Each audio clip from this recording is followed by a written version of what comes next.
On another episode of Collaborate and Pull Together, a podcast where we like to highlight all things positive on and off the table. And tonight we have a special lineup. But joining me on screen right now is Zach, the innovator, the creator, the man behind this really cool, innovative tool called Grip Deck. We'll get into that in a few minutes. But Zach, man, thank you for joining me tonight. Later on, we're going to have Steve Fernandez of New York Tri-State Arm Wrestling to talk about the event New York Smoke. And we have Okay. Jason Costantini of Table Monkeys joining us as well. We might have a couple other guests popping in and out. But again, Zach, man, it was a pleasure meeting you 2 weekends ago at East vs. West in Chicago. Um, one of the things that I love about this sport is that it gets me connected with people with high levels of positivity. And there's nobody of late that really exudes that more than yourself, man. You're young, you're full of energy and enthusiasm. It's contagious. It's what exactly I love about this sport. As individuals with like-minded energy. So, thank you, man.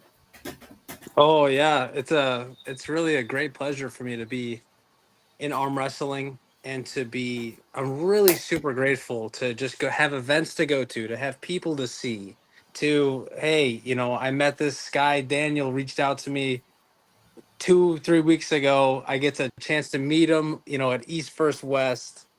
That was a dream for me. So, you're thanking me, but man, the pleasure is all mine. So thank you. So, all right. Before we get into what you've been doing with the sport, how did you find the sport and stumble into it in the first place? Um, well, I got a new job at the time. This is about a year, like almost 2 years ago. I got a new job. It was taking me away from my friends, and I was looking for something I could do one day a week, something quick. And I just wanted to test my abilities. I'm not one of those ones that'll say Devin Larratt got me into it. He's not. I just really wanted to test my strength. And then what really got me into it, what really hooked me, was when I pulled you, I had the same thing, which is like a reminder. I always am reminded of just how weak I am. That that's what got me into it. That's what it is. God, listen, it's a humbling sport, man. My first time in the sport, I came in fairly overweight. And for those who know the story, it's a little bit of a refresher, but I was very overweight. I got humbled by this guy who was 154 pounds, and it woke me up to the point I was like, I need to get more. I need more of this. I need to find out how this guy is beating me. What sorcery does this guy know in his hand? And, for lack of a better term, I got hooked onto the sport. So I'm glad that, someone like yourself got attracted to the sport and has been brought to this this world. Now, what's your background before arm wrestling? Like, what's your strength sports or martial arts? What do you got going on in your life? Yeah, my background before arm wrestling, who I was like a rock climber. Um, I really love bombing hills on longboards, but taking it to that 50-mile-an-hour range, that's something that Okay, I'm quite passionate about. that's Um, cool, man. yeah, so here and there I was doing that. And I'm not gonna lie, I still pan for gold. So I was doing that a lot more before arm wrestling. It's hard to pan for gold in a river when your arms are hurting. So um, yeah, I That's was a pretty very neat hobby to get into. Panning for yeah, yeah. gold. That's a new one on me, man. I have not heard that yet on the show. So consider yourself the first for that. Yeah, well, and it feels unique when you're out there. That's the thing about it. It is a unique experience, and you really find people are truly they're most interested when they see it happen in the wild. So if I'm in a Mm-hmm. creek right by a main road, people will be watching, and it makes them dream. And I hope that maybe they get into it too. It's really fun stuff. But yeah, Well, that's what I was doing. that's go ahead. Yeah, that's essentially what I was doing with my free time. Um, but that job I was telling you about was truck driving, and yeah, just things switched up for me. Truck driving is a very huge commonality amongst this sport. I feel like this because it brings you to all different areas of the world for work purposes and allows for you to connect with the people. I mean, I noticed quite a few people who we train with are truck drivers, and God, I I envy that. Be able to be on the road and just you make a home wherever you hang your hat almost, and it's pretty cool how well you guys connect with people, all Yeah. walks of life, man. Yep. One of my training partners, he's a truck driver. Actually, he's been coming with me to a couple of events lately, and he's a great dude, Alexis Caban. I think one of these days, you and him may have a future match coming up. Um, Sure, I love that. so now, okay, have you ever? You said you rock climbed, so you're familiar with creating, different, esoteric ways to strengthen and condition and build up your grip strength. Oh yeah. Um, how did this grip deck come to fruition, man? What was the what was it inspired by arm wrestling? Was it inspired by rock climbing, or a little bit of combination of the two? It was. It's you know what? I have the prototype here. I'll show you the first one I ever made. Actually, it's right here. I was using it the other day. So arm wrestling made me start the grip deck, but this is the original one. Oh wow, that is something else right there. I like it though. Okay, it's got a little PVC pipe. It looks like zip ties and one of those. Okay, I like it. Yeah. So the reason, and obviously it's much smaller now Oh yeah, and much oh more yeah. fun. Uh, but my hand was getting totally peeled open. Harrison Salibi, are you familiar with that young man? No, I'm not familiar with the name, not yet, but I will Yeah, be after tonight. yes, he's a good guy to know. He's a really good guy. His passion, his energy brought me into the sport and kind of sealed the deal. When he would pro time, I didn't know what he was doing, but my fingers were just opening every time he would go through. And I was amazed at how I could just I could get stronger. And I just was like, well, how can I get stronger? How can I beat him sooner? Man, every hour you wouldn't believe it. Like locked in my brain, Harrison, Harrison, Harrison, opening my fingers. And then I made this while I was truck driving. That's why it's so primal. Yeah. But I actually started with this one here, with the mini. Okay. The mini. Got it. Oh, so it's a little bit smaller, right? Yep. It's a little bit smaller. It's a little bit easier. It has better leverages, and you can see it gives you the opportunity to open your hand a little bit more in a controlled kind of. Your audio is kind of coming in and out, Zach. Did you have any other apps that are open? Now you're No, I completely don't. gone. You want to try backing out, coming back in?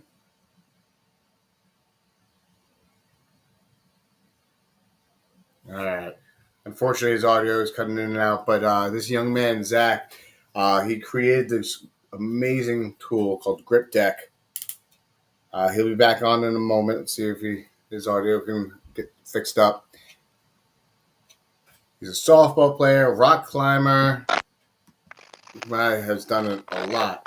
Oh man, nah, it's still the same.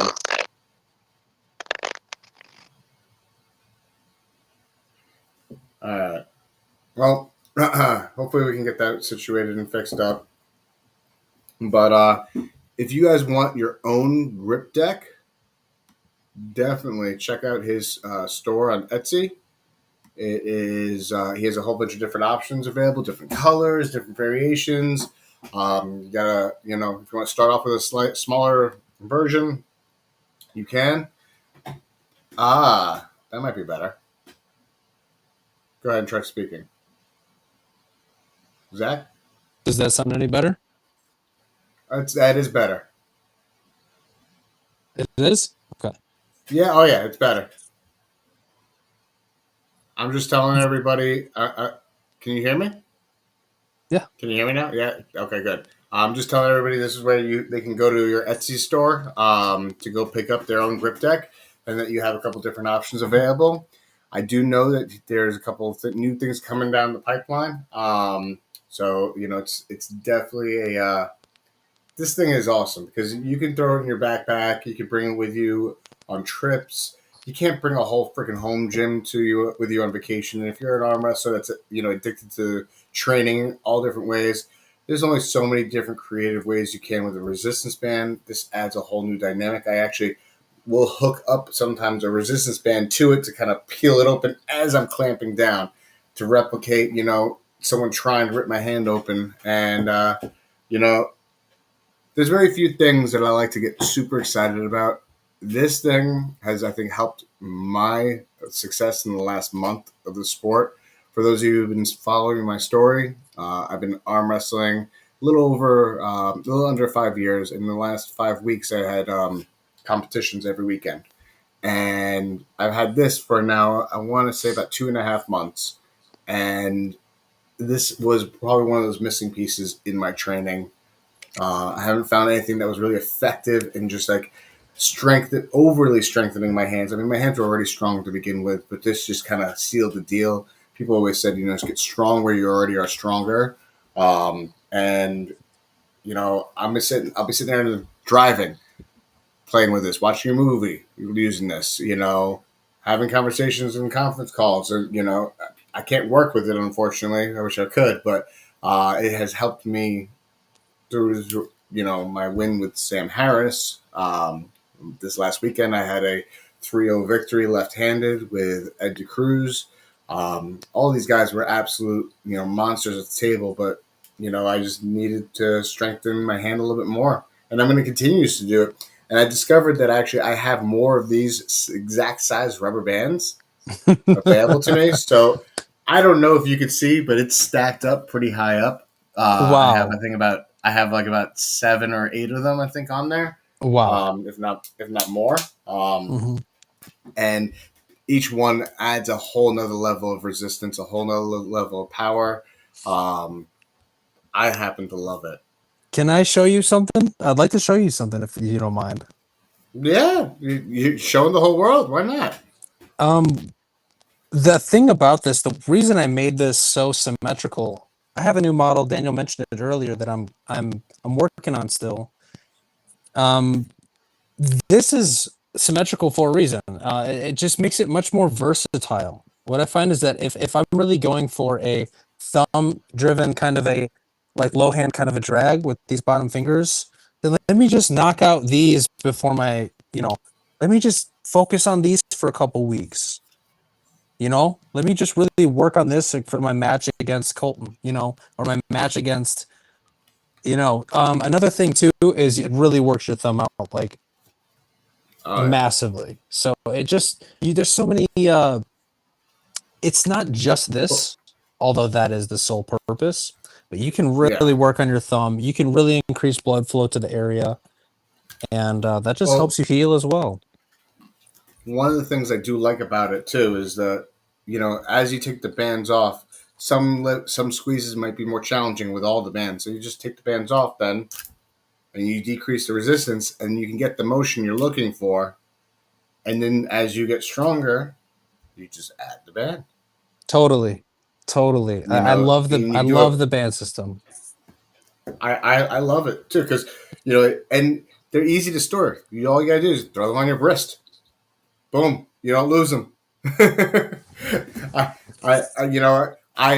happen to say when it comes to practicality, when it comes to convenience, a little home gym in your pocket is quite nice, and it's not a heavy piece of equipment. I will say one of the things we definitely got to create is a way to kind of get an attachment so you can put it on a pulley and do pulley style workouts with it.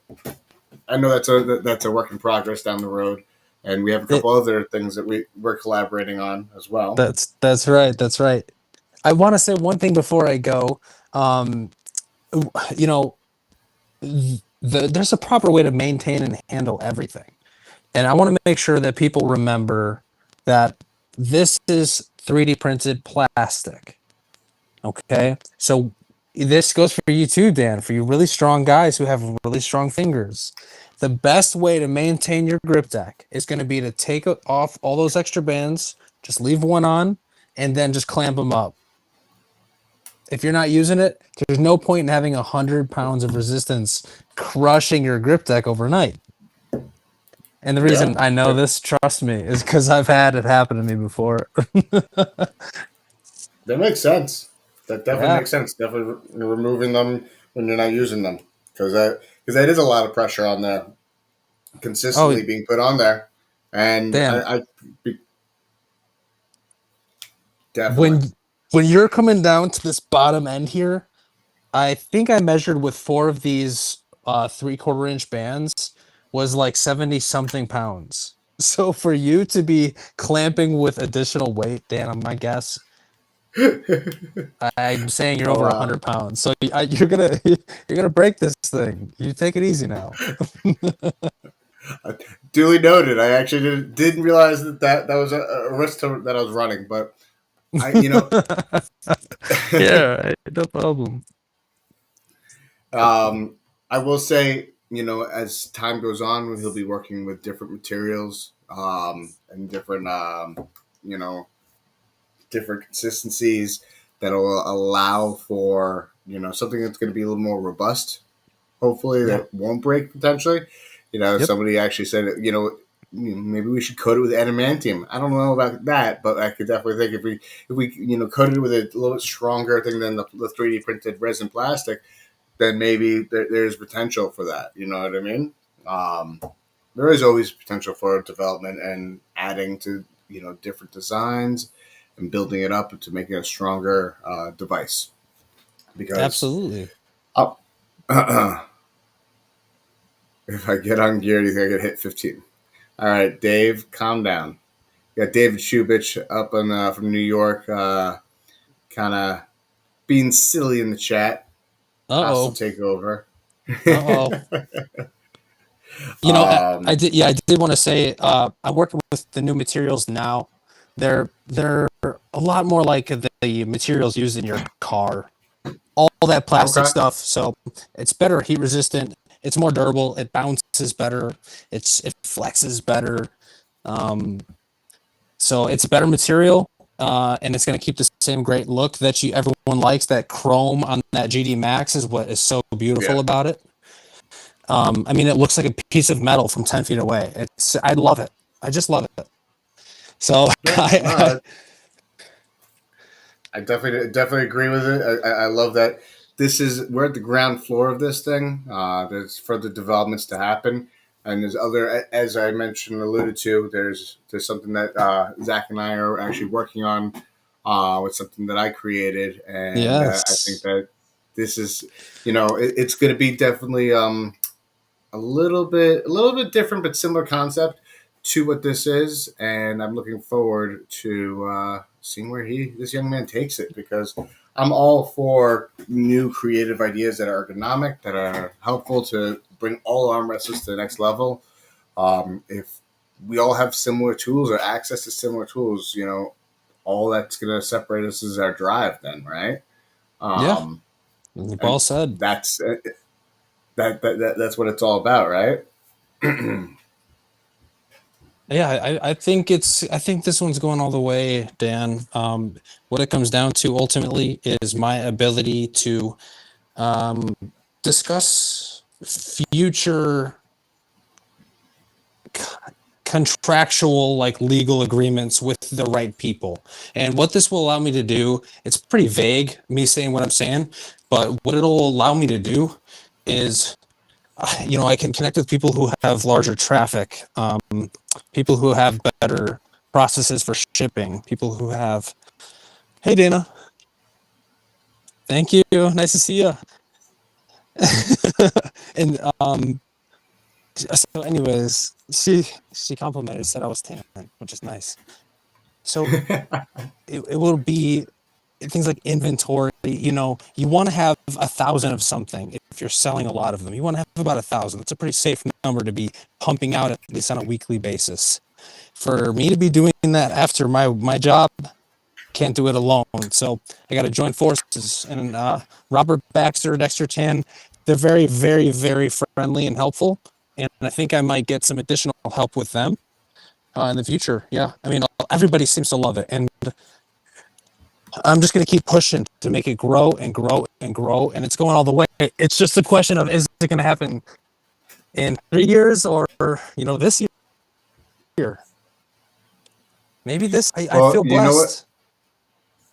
blessed. When it happens, it happens. I'm eager to see it happen because I think it's inevitable. It will happen. It's just a matter of not a matter of if, it's a matter of when.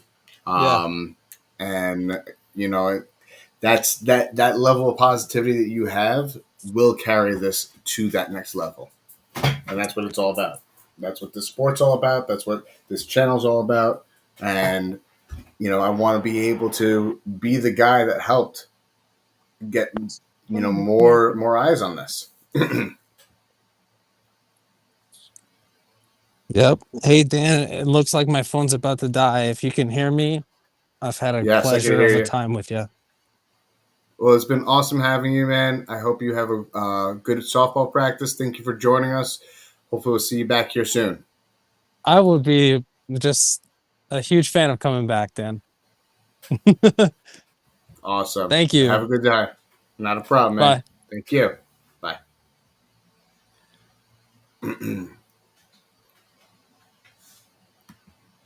All right, that was Zach, guys. Young man out in the Midwest.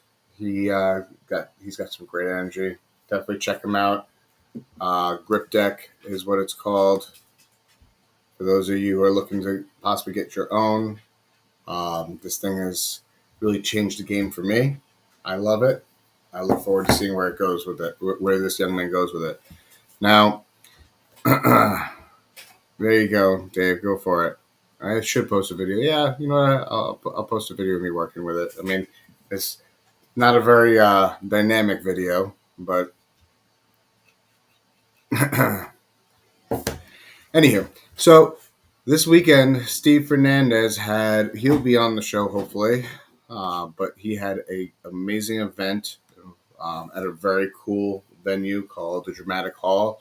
The title of the venue definitely had me questioning how suited it was for an arm wrestling event, but I think he couldn't have picked a better venue. If you check on Steve Fernandez's Facebook or my Facebook, you will definitely see how cool this venue was. We'll be posting more footage and videos from it. But notable, I was able to score a 3-0 victory over Ed DeCruz, somebody who I have never beaten left-handed to date. And I was gunning for it, man, and I just came in a little hungrier than he was. So that was absolutely amazing. Drew, you can get that on Etsy. If you take a screenshot of the QR code I sent you, it is. I'll bring it up again.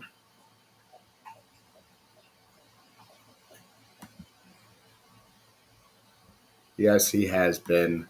There are plenty of people that beat me at the sport, but I was just able to take a win on left-handed, which is something that I'm not. Yeah, you can come back, Zach. Sure.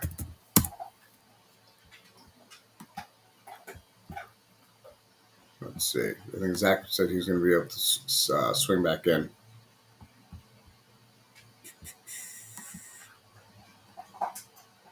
All right. If you can, that'd be great. If not, it is what it is. And we just recently added.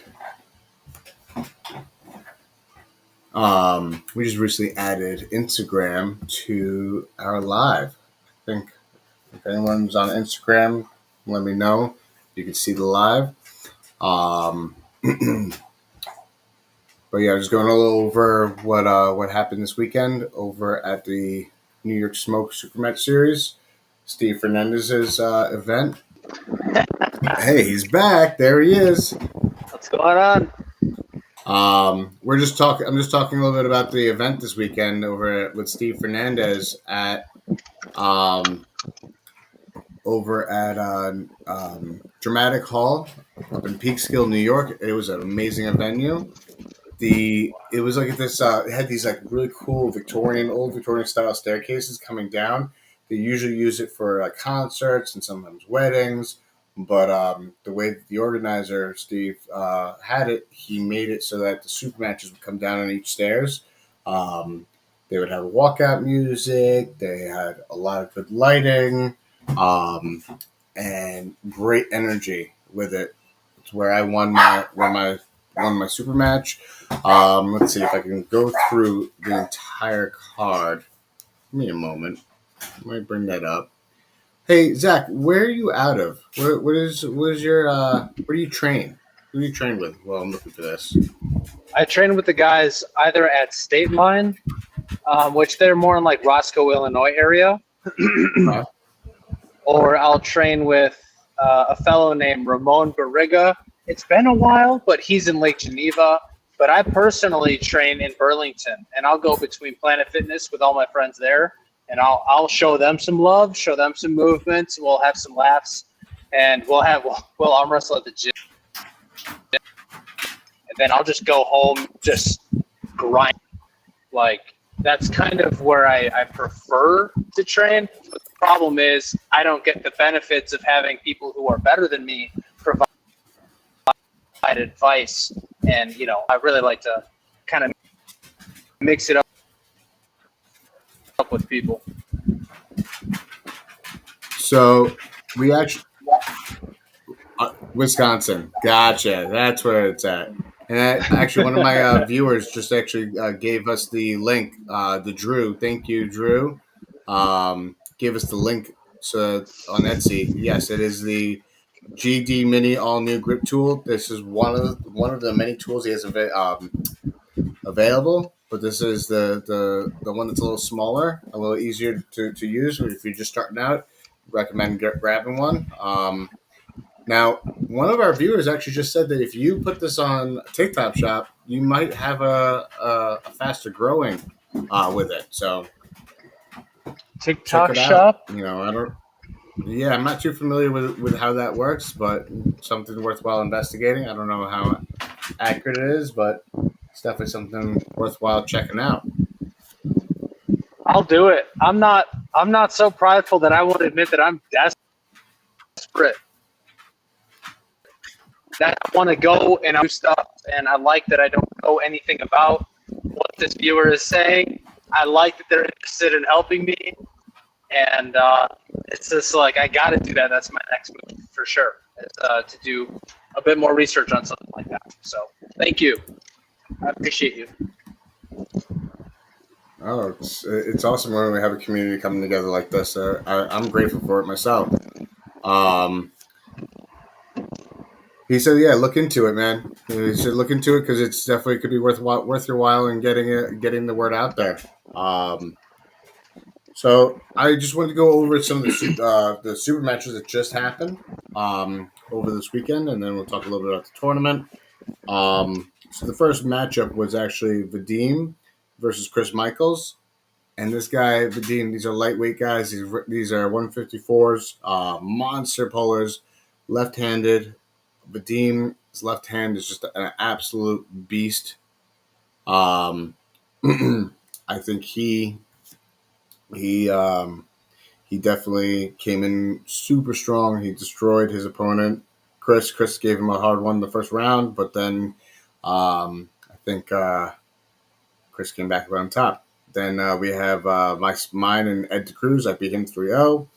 Then after that was Conrad versus Jordan Maskell. Jordan Maskell has been in the sport for a while, but he took a little bit of a hiatus. He's back, and he found out just how strong this newcomer Conrad is. Conrad is a beast at 176, 180.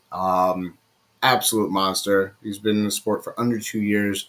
He ran through me. He ran through Brian Malik. He was run through so many different people.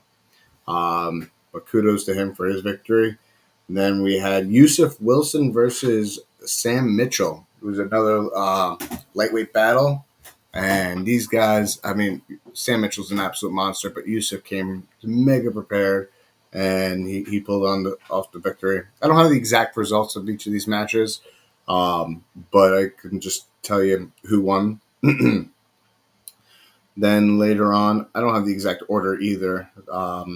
We had Chris Michaels versus Garrett Tupper. I think Chris Michaels took the win on that one. Then we had another matchup between Bigfoot and James Clark, Superman's son. Yes, he has been disciplining his division. Conrad is a 176er that I gotta tell you, he's gonna climb up to the top fairly quickly. He's young. He's only 21 years old, full of energy. He's determined. So I'm looking forward to seeing the levels that he brings to the table. It's unparalleled, in my opinion. Let's see, who else we got? I just lost that page. Oh, here we go. James Clark versus Bigfoot. James Clark, I think, won that one. Wade Wilson versus Alexander. I'm pretty sure Wade won that one. Yusuf's accent versus Levon Secretary. Yeah, sure, we'll go with that. I think Yusuf's accent wins. This weekend he proved himself to be goated. Roger Learn versus Michael Hawks. You know, I gave Michael Hawks a lot of credit, thinking that he was going to give a little bit more to Roger, but Roger came out on top. Yes, to take out a mean James Clark, it was insane. Ben Chiapoli versus Miguel Fernandez. Oh man, that was a hell of a match. I can't remember. I'm sorry, Dave. This is why I wish Steve was on the show right now, because he can confirm or deny with my record of it, because I was too busy, managing other things. But we had Miguel versus Ben. Miguel versus Ben it went to the strap, and Miguel just proved to be too strong for Ben. Ben did put on a good showing. And then, did I miss one? Oh, yeah, the match of the night, in my opinion, which was Vladimir versus Bill Sinks. That was an absolute dogfight. Absolute dogfight. Listen, Zach, I know you've seen some dogfights in your period of being in the sport, but this was pay-per-view quality, and it was free. These guys, I think they had like 2-minute matches each round. Multiple rounds of just insane going back and forth, center, back and forth, back and forth. Okay. Do you want the link? I'll give you the link, Dave. Give me a second. Professionalism back in the show. You can't explain it so good without people wanting the link. Yeah, all right. It was an amazing showing of athleticism. Bill Sinks, he proved why he's the marathon man, and I love watching that man compete. Yeah, no, it was a stellar event by way of the super matches. Then we had a tournament. I gotta say, the tournament was why can't I find your name, Shubich? Where are you? Are you even on my Facebook page anymore? What, did you block my? There you are. All right.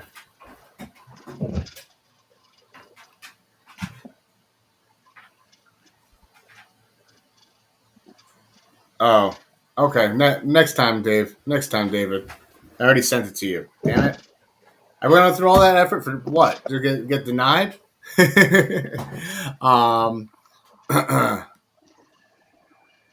But I I was floored by the talent that was involved in this weekend's event, the super match, this New York Smoke super match series and tournament. Now the tournament, there really wasn't as many people that showed up, but the talent that did show up, oh man, we had killers. We had this guy Eric Fisk, who's a 176er, and we had Sam Mitchell in the class. We had Yusuf Wilson, Aiden LeMay. Aiden LeMay came up. He cut down. He's normally like 187, 198, but he cut down to 176. Come back because I think he was a 176er for some time. I mean, these young guys are coming out of the woodwork. Like you yourself, you're a beast. You got this grip deck. In a year's time, after putting some work in with this man, and your dedication to this, you guys are gonna be coming out on top. All you young guys, you're making this old man feel old. I mean, I'm not that old. I'm not even 40 yet, but I'm feeling like I'm pushing 50. With you, the youth that's surrounding me. I'm burning tires over here just to keep up with you. Dan, we pulled for I think 15 seconds if you include all 3 rounds that you you let me pull, and you totally smoked me. So I was very, very pleased with that loss, and I appreciate it. So you're teaching people stuff. You're showing them how strong they can be. You're running the stuff. Young people, maybe they're coming up and they got the energy, but people like you show them the color of the sport, the pride of the sport. It's not just a gym movement for Daniel. It's a community. It's a lifestyle, and that is something I think that even the young guys might miss. And I'm 28, and I personally love sharing my passion to people who are younger than me, because then you can really just kind of poke them a little bit, and then you get them arm wrestling, and then you see them smile, and they think, "Oh boy, I do love this." Well, I mean, that's one of the things I love it is to see somebody have easy there, Shubich. Having other people around me that just enjoy what they're doing and show it with every bit of their body language. They thoroughly enjoying themselves. They're having a good time. If you're not having a good time, then why are you doing it? Yep. Right? Life's way too short to not have a good time with what you're doing with it. And, this is definitely a strong reminder of that. And it looks like that, the growth of the sport is by maintaining that energy. So how can I help facilitate that? I've tried to find out different ways to do so by being in the gym. My partner that runs the gym, Clean Cut Fitness, it really does create an environment where people can grow. There's there's levels to this. You can compete. I always hear people complaining about, hey, we need to not have high level pros sandbagging tournaments. But why not? There's levels to this. This is a reminder, hey, I may be one of the top dogs in my region, but if I get a pro that comes in that once in a while to, humble me and say, hey, listen, you may be top dog up until this point right here. This is where the hard breaks are. This is what you need to grow to. And I'm loving it, because then I can pass that message down the pipeline a little bit by way of sharing with everybody that, hey, I started where you were. You're what, 2 years in the sport, you said? Yep, shy of 2 years, just a couple months shy. Yep. So my first year and a half in the sport, I was not winning at all. And then something clicked in my head, and I started to catch wins, man, and it felt good. I was like, I'm not giving up. This is my message to everyone who's watching, anybody who's new at this sport, who just maybe interested in getting started. Listen, you're gonna take some L's. You're gonna take some losses. It's gonna happen, but it's not a bad thing. If anything, it's gonna give you, a route and a pathway to succeed at, and say, okay, this way didn't work. Let's try something new. But who can I connect with to give me something new, something better? The amount of people you mentioned that you grew up with all I heard was opportunities to get stronger and better and more versatile in the sport. Yeah. Which I think that's what everyone needs to have, that mentality. Invest a little bit of time, increase your, widen your base of people that you can connect with to get stronger and learn from. Because there might be somebody out there who has the lesson that you need, Yep. Hey, real quick, I wanted to fit. Can I fit something into this right now? Yeah, absolutely. All right. One thing I'd like to say, I want to stamp. I want to stamp with authority. Okay, this is approved. This is approved, and it's a must for any locals. And by local, I mean 20 miles. So this fella, he's a Ukrainian arm wrestler. His name is Colton. His last name is Wasifer, something along those lines. It's a tough one. He's such a good guy. And last weekend, we went out to Milwaukee, Bradford Beach. I'm going to be posting stuff in the future for sure. What we did is we went out there through this painful process of parking and crazy traffic and bringing the table and all the music and all the drinks. We were pulling live on Milwaukee Beach, and there were who knows how many people watching, smiling, laughing. And then the most beautiful thing happened. One person came over. And then next thing you know, it's person after person, group, mom, son, husband, wife, sisters, everybody. They're arm wrestling. So I think probably you're going to see a little bit more of me pulling at the beach. That's what I want to get at. That right there speaks volumes to what I always proclaim about the sport. It is the only sport in mankind that every man or woman has participated in one fashion or another, despite of the actual physical outlet, whether it be in a professional setting, whether it be at the cafeteria table, whether it be at the kitchen table or the breakfast table, with family. Like, everyone has participated in this sport in one fashion or another. And I'm reminded of how I started, with our fan David Shubich right now. I found arm wrestling through the Renaissance Fair. They had an arm wrestling competition, and I got no way. Yeah, and that's how I discovered arm wrestling, and I became more of a fan of it after watching Game of Arms and learning more about it. So I didn't get into the sport because of Devin at all. I got into the sport because I got dressed up like a freaking barbarian, wearing a kilt and carrying around a freaking homemade hammer, and somebody said, "Hey, you look good at this sport. Let's try it," and I fell in love. And then I learned more about it, and I fell even more in love with it. So, like, everybody that gets into the sport has gotten into it one way or fashion, something a little different, something a little bit more unique to them. Well, and I want to top it off with one thing that I noticed was not by any means a focal point. When I started arm wrestling, I had gym arms, and that term only exists because now I have arm wrestling arms, right? So it's insane. You never underestimate your opponent in the sport, and if you do, so help you God that he doesn't dominate your hand in the middle of you and all of your friends and family that you drove over here with. Because I'm going to tell you something. It's been super eye-opening, very humbling, and that's basically it. Your tendon strength it's amazing, man.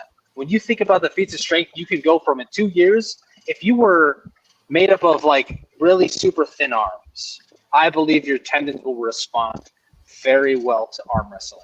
You just got to start small, start little, grow your base, just like with anything else. But they might struggle to be a hard gainer. That's the thing. Maybe they can't put in a bunch of weight, but you can't see how powerful their tendons are. And that's incredible to me.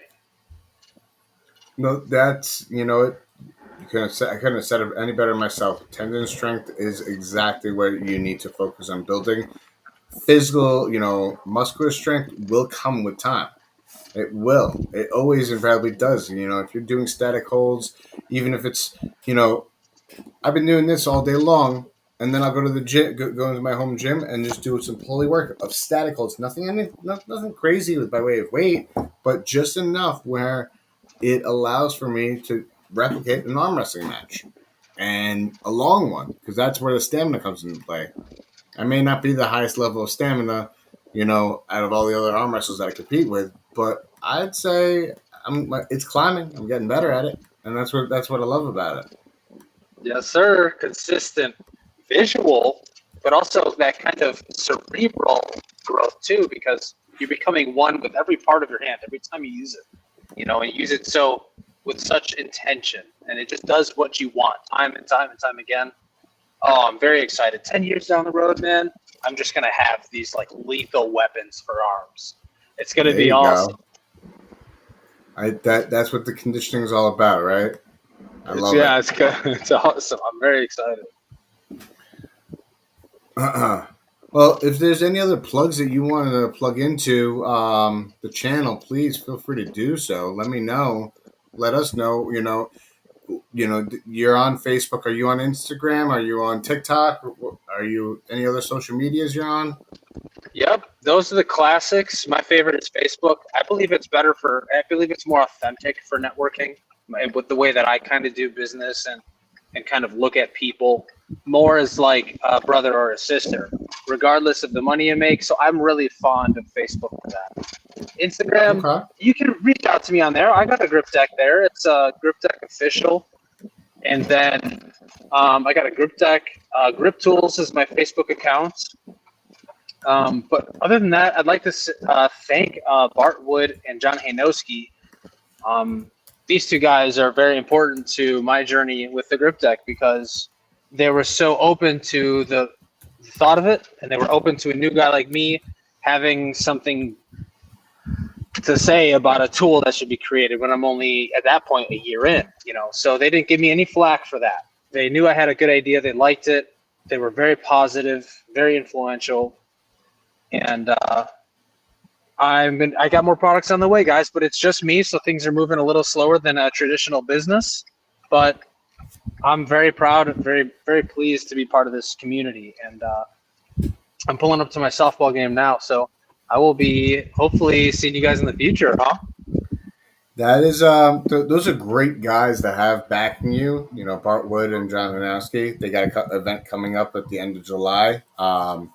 So be sure to go ahead and support them. It's John Hanowski Memorial to memorialize his father, who was quite the innovator in the sport himself. So talk about, like having some arm wrestling royalty in your corner, man. That's cool. That's very cool. Yes, I'm very, very blessed. Those guys are very cool. And Daniel, you are great too. I'm very blessed to know you as well, sir. Thank you. Well, thank you for joining us. And yes, you have an open invitation, to every future show. Feel free to, study up on our future guests. That way you can jump in and, hang with us. Okay? Sounds good. Enjoy your game, man. Thank you. Bye, everybody. Bye, Daniel. All right, Zach. That was a really cool dude. Young fella who's got a lot of good energy. I want to see more of that. That's what this channel's about. Highlighting guys that, bring a whole new level of energy to the sport, creativity, innovation, you name it, we got it. Now, one of the things I know we just already discussed. Yeah, I did. We already discussed the super matches, the tournament. There was a lot of, talented people, monsters there. I will say 5 weeks in a row of competition. I do not recommend that to anybody just coming in. That's something you got to be conditioned up to. I definitely felt that I was ready for it. My last level of competition was March of earlier this year. So I took a couple of months of just training, conditioning, going to a multitude of practices all over the tri-state area. As far as New Jersey with Beast Mode, and trained with Crucifix Gym in Brooklyn. Big shout outs to those guys. But before I get into shutting them up further, I wanted to say that this weekend, the guys who started New England Arm Wrestling League, have their Pandemonium 2 this weekend, July 5th. So be sure to head over there. Take a screenshot of this. If you're in the New England region, you're looking for a tournament to go to this weekend, this is the one to go to. These guys got great energy. Both Yusuf, all of them, Yusuf, Aiden, and Patrick. These guys are doing some big things in the sport. I wish I could make it out up there, but with the 5 weeks already under my belt, I need a break. I need a rest. I got a big thing coming up. We'll talk about that shortly. I don't know about the weekend after, if there's anything else that's coming down the pipeline. If you're in the chat and you got something, please let me know, and I will be happy to announce it.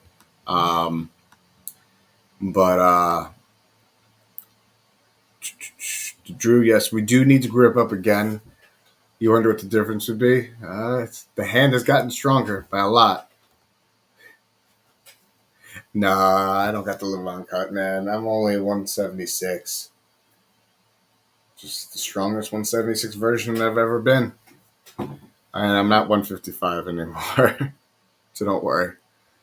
You have to cut off a leg to get to that weight, Dave.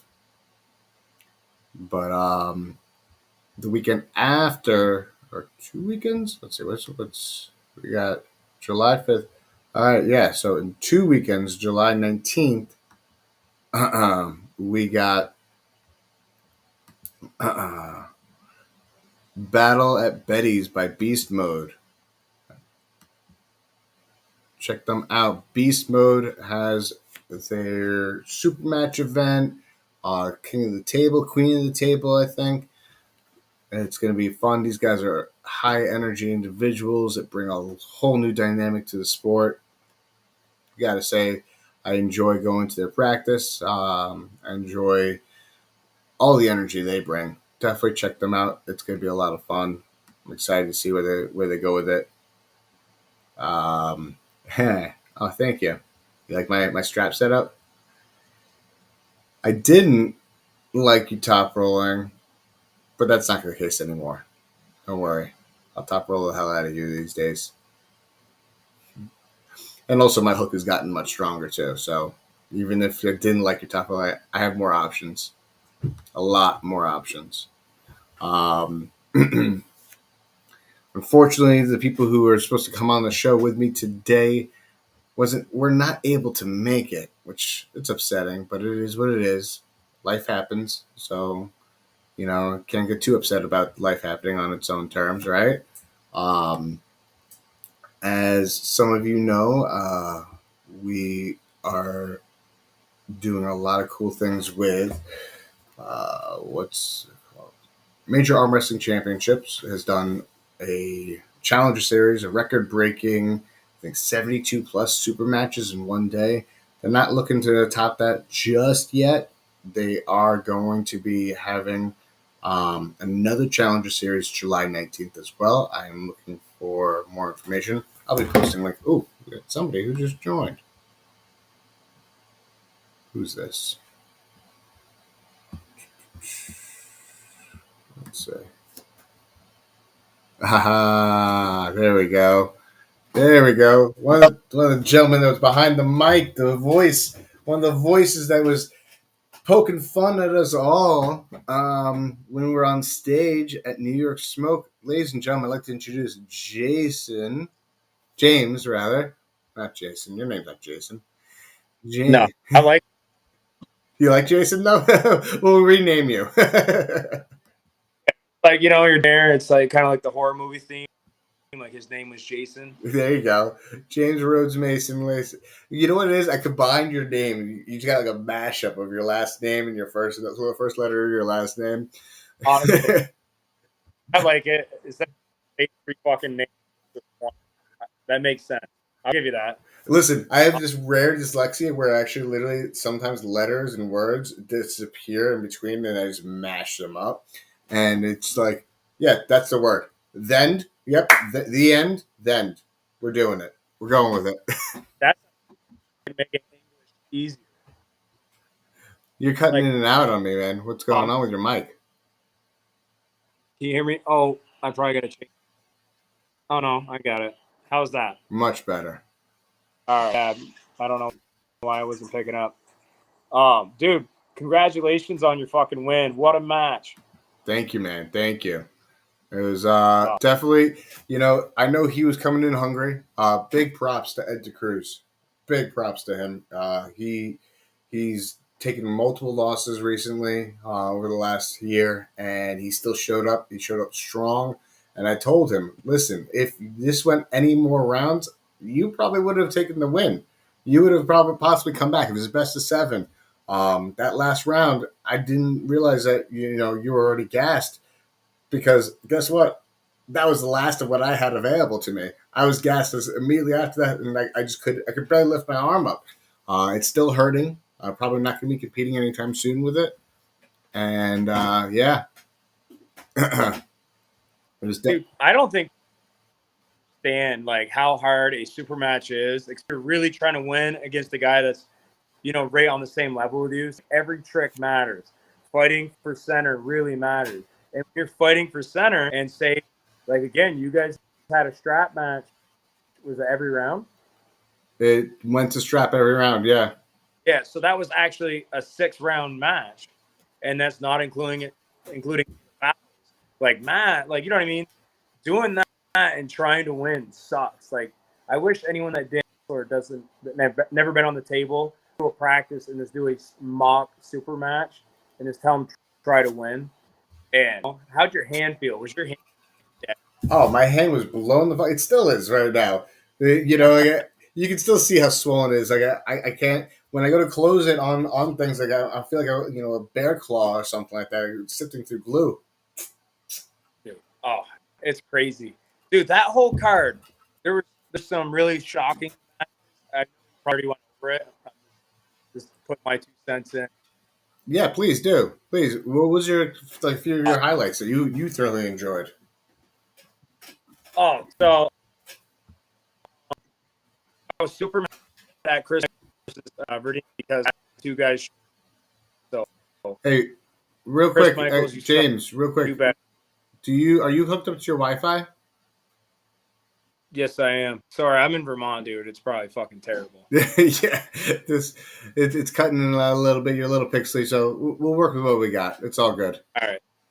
Sorry, guys. Yeah, I'm up in the mountains. I got a fucking horse pedal on a fucking wheel to make the generator turn the fucking power on. We're old school up here. But, fuck. Yeah, so Redeem Michaels, that really let me down because I had to buy people shots. So, fuck Chris Michaels. I love you, but now I got to train with him and make him have a rematch against Redeem so he buys me a fucking shot. And I had to hold his beer, too. That was part of the bet. I hated that. That was the most. I will tell you right now, I kind of knew where that match was going to go because I pulled both of them, and left-handed Vadim, he manhandles me. But what about the flash pin in the first round? Like, Chris just whapped him. Well, I think that's here not taking anything away from Chris, not taking anything whatsoever, but that's the way Vadim works. He wanted to see where he was strong, and then figured it out. He's got table IQ up the freaking wazoo. I mean, that dude really, he's been arm wrestling for a while. He breaks people down very, very scientifically with his left hand. His right hand is not nearly as technical, but he's got this wicked strong hit, and it's immense amount of side pressure too. Yeah, dude. Yeah, wicked impressive. I've never seen anyone steamroll Chris. So, like, again, shout out to Redeem. But, yeah, dude, Chris had me, like, hot and horny in the beginning. It was crazy. I don't know what I'm not allowed to say or to say, so I don't want to. No, you know what? You're not going to get banned. You could have fun here. All right. I was just going to say, I can say some crazy shit sometimes. I got to get one of those beepers. And then I think you were second, right? You were the second round. And going in, you know what I mean? I've never actually got to see you pull. Like, I've seen it on YouTube, but it was cool to watch you pull for the first time, super match. And I've already seen Ed Cruz pull. I understand, like, wicked strong bicep. I know where he comes from as a strength athlete. So I was like, I know it's got to go to a hook. That's why I was really surprised you guys went top roll. Like, was he trying to hook you, or it looked to me you guys were both fighting top rope. So he said that he trained his top roll to match mine because that's my go-to move, left-handed specifically. It's been one of my specialties is being a top roller. And I told him, listen, you're better off trying to go to a hook, with me if because my left still the hook is lacking.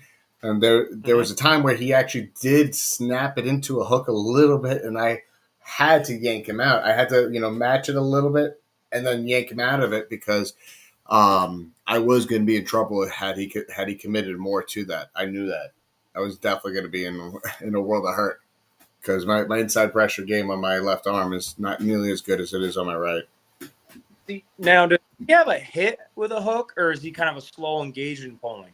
You know what I'm talking about? Like it is just a little bit slower in engagement. Now it's what it is. It's all about the side pressure. He's got that bicep strength. His bicep is unparalleled by way of strength, and I knew I needed to stay the hell away from that. So, like if he's able to snap into it, then I'm in trouble. But I knew I needed in the setup to eliminate his ability to snap into a hook. I needed to, shut down his supination as much as I possibly could and take his hand away from him as early as I could because that's the only way for me that I know to beat him. That's where I'm strong, and I think I'm stronger than he is. Did he was he trying to contain in the setup? It didn't look like it. It looked like he was fighting for rise. So. He was trying to fight for rise. He was trying to outrise me, and at that moment, like I knew that my rise was superior to his. I was like, "Yep, this." That's good. Doesn't that make you feel like you're worried about your like? I'm a top rope, so I know what you're talking about. When a guy gets on the back of your hand and starts containing and pulls you in the center in the setup, you go, "Oh fuck, rest." I can't let him get this far behind my hand. Yeah. And then sudden that's with you, you're like, oh dude, I know I'm a better top roller than you. Let's go. And you're just sitting there trying to straight face, like, oh no. And the minute you hear go, you're like, oh, you said fuck. Not that Ed's stupid, but that's where I was from what I was watching. This seemed like a wicked masterclass of table IQ for you, especially never having a win on. And the thing is with him, he holds on, right? He was holding on. And that's where I was in deep water because I couldn't engage my wrist. His hand's a little bit bigger than mine, so he had a little bit, higher of a grip than I was out of the strap. And I could not get where my real estate that I needed. And so he was actually dumping my riser and able to get on top of me. So I knew I needed to get to the strap. I needed to apply that side pressure as much as I could just to get the hell away from him because I was trying, but I could not apply the back pressure I wanted to out of the strap. I just couldn't. His containment was actually doing pretty well because I think he is that good of a hook.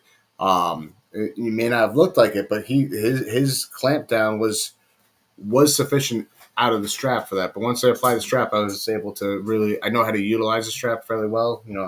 I pride myself of being studying someone like Jason Vale. I'm not sure if you're familiar who he is, but I watch a lot of his videos. Zach Lee, listen to him a whole lot on how to manipulate the strap, and I had to apply everything that I knew and everything I didn't realize I knew to that match. Yeah, again, from that outside just watching and commentating, like I was cool, but there was a couple things where I bumped Steve. I'm like, yo, look, I didn't want to give away your secret, but I was like, well, you putting the elbow down and pushing, and I was watching Ed there with his wrist, bro. The minute that fucker gets your webbing's like, and then when they tell you to adjust, you can fix the webbing, but you and I both know when that thumb meat is over that palm, it don't matter. You know what I mean? It's such a good poplar. All these people are they got to do it on them. But the match I was impressed with. Robert, was it Jordan Maskell and Conrad? Yeah, I think that was the next one, Maskell and Conrad. That one was a blowout. I was really surprised, especially how well Maskell did at Battle of the Tri-State. No, Armwrestling too. Like Dude, flash pin Chris Michaels. Flash pin Jamie Hoburn, which is a monster. Flash pin Sam.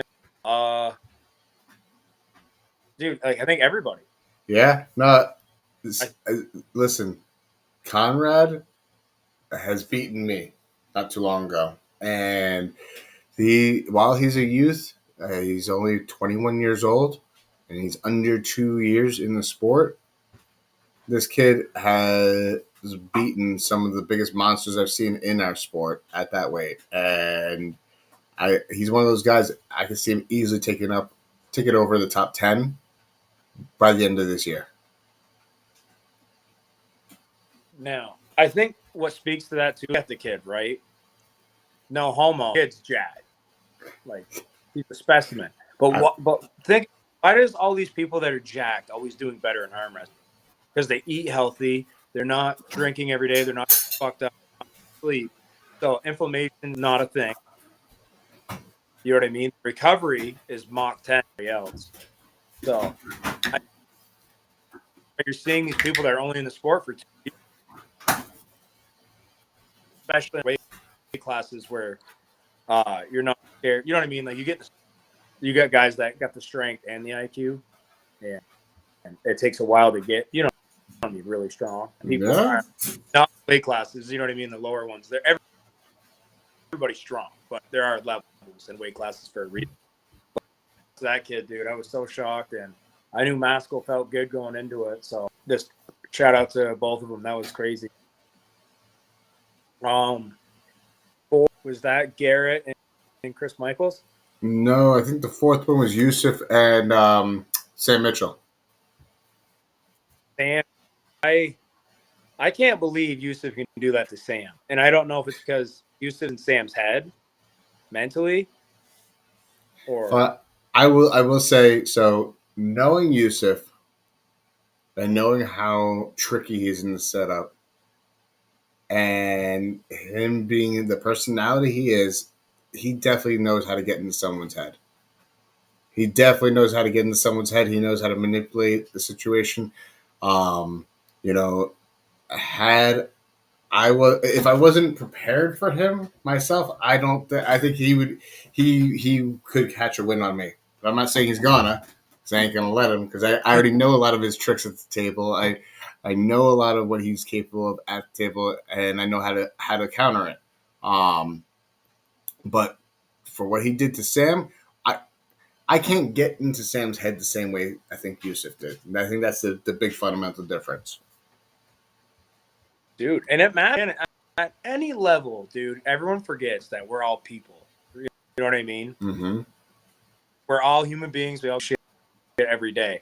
If I look you in the eye and I get to the table and I go, big as I thought you'd be, or if I shake your hand and I go, your hand's not as calloused as mine. What do you do for work? Like, what does that have to do with anything? And then I'm like, oh, it doesn't matter. You start to degrade a person, and they don't believe in themselves. And if you don't believe in yourself, you should get off that fucking table. And you know what I mean, we see. So I have the polar opposite effect though, because when I go shake someone's hand and my hand's so little, I'm like, wow, you have a big hand. Please take it easy on me. It makes them overconfident at that point. Oh, I know exactly. I rizzed up every guy I pulled. Every guy. Me and him set up. I was like, damn, dude, you're really good, aren't you? Like, fuck up fast. And then I started talking shit.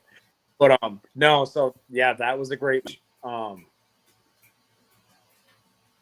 then round 5, I think that was Michaels and that was Michaels, yeah. And dude, there's a couple different super matches. Guys were fighting for top roll and they wouldn't let go, and I thought that was super cool. That's amazing when people can still keep a grip like that. Like, my hands are little, so it's easy for me to slip out of people's hands. But when they have that much of real estate and that much of a grip, it's like, whoa, okay, power to you. I like confidence. The way I look at it, guys bowling, and neither one is trying to slip on purpose, and they're trying to fight for finger. Both of them feel confident enough that they could beat the other guy. So that's, to me, how I would tell like a really close match. Like, these guys are equal because one's not trying to get to his other move. Because they both respect each other in the strap versus, you know what I mean? That was crazy. I couldn't believe Garrett didn't get one, but Michaels is very rugged. Everyone needs to understand. Pandemonium, fucking Michael smashed Josh Grant. Josh Grant's a 198 puller. Michaels pulls 5. I think Michaels is definitely one of those hidden sleepers of the Northeast. Oh yeah, especially the right. Could Verdeen be Michaels right-handed? Do you think or not? I don't think so. No, Vadim's right hand is not the same level as his left. His left hand is literally leaps and bounds above and beyond it. Okay. And I would think about something. So I think we got to see a super match between you and Yusuf now. I would love the match against Yusuf. I know right-handed. I think I would wreck him. Left-handed, that would be a challenge. I don't know. Like we got to bring in stuff, Steve, or someone that wants to do some match. Because you just said you're like, I wouldn't let Yusuf touch me, and I know how Yusuf likes to touch. So, and everyone wants to Yusuf lose, dude. And that's where I love it. Is the heels. The heels are my favorite. The guys you don't want to win, but they're. Guess what? I wins. You have to. You can't be the guy like, oh no. And guess what? He beat Sam fair and square. Oh, he most certainly did. Because think about it this way: Yusuf did pin Sam every time. Sam's wins were fouls. So, you know what I mean? How dirty would you feel if you won a whole super match on fouls? Listen, the one win that I got on Ed on the foul, I'm still thinking about it. The win even at Keystones, I won the Keystone State Championship. My final round in the finals, I beat him on fouls. I didn't get to out arm wrestle. I knew I could out arm wrestle him, but I didn't get to it. I hate that. I absolutely hate that. Right. You feel dirty. But I will give you credit in a couple of the matches I saw with the other people, we'll get to it, is if I see a guy and it was in the straps, I believe it, and it went to an elbow foul, then that's why they stopped it. But you had him almost to the pad. It would probably be like, I'd say 3 inches away, but it was definitely on your A side, and he was in a bad position. So, you know what I mean? We've all been there. We're professional fouls, and then you realize you're out of professional fouls, and now you're in a weird spot where you're not getting flash pinned, but you're not looking good, and you're like, oh, you know what I mean? No. That some people will professional foul. I won't say he did. I don't know. I'd have to sit down and talk to him about it. But yeah, I wouldn't lose sleep over that one. I'd say that was a dominant performance. And again, the shout out to Yusuf, dominant performance. Absolutely, big shout out to Yusuf. He had that little lane on Sam, this blap. You know what I mean? And getting flash pinned, that sucks. You know what I mean? Not being able to show any of your power or any of your technique. You just get slammed. It's not a fun feeling. No. But again, I hope Sam comes back. Maybe we see a rematch one day. I know Sam wants to be Yusuf so bad. Oh, I can't wait. 6. Who was 6? That was was that Hawks and Roger? No, Hawks and Roger were later. They were later. I mean, it doesn't. We're reading this go. I know Bigfoot versus James Clark. Let's go with that one. Okay. Really impressed with James in that first round. I thought, oh man, James has got the number for Bigfoot. It's over. Yep.